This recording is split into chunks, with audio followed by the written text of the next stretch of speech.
Welcome back to Fix Your Apps. In this video, I'll show you how to log in to Facebook with your email ID step by step. But before we begin, make sure to subscribe to the channel for more helpful tech tutorials. Step 1. First, open any web browser on your device. It could be Google Chrome, Safari, Firefox, or any other browser you prefer.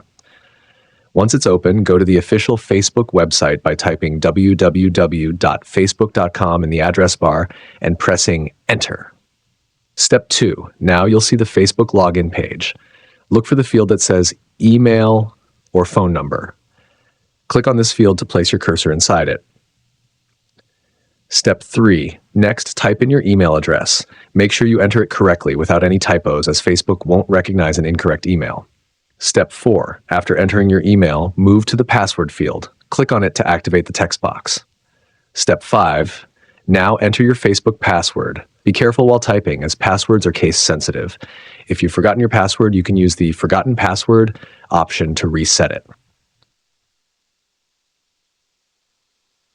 Step 6. Once you've entered both your email and password correctly, click on the Login button. If everything is correct, Facebook will log you into your account instantly. And that's it. You've successfully logged into Facebook using your email ID. Thanks for watching, and see you in the next one.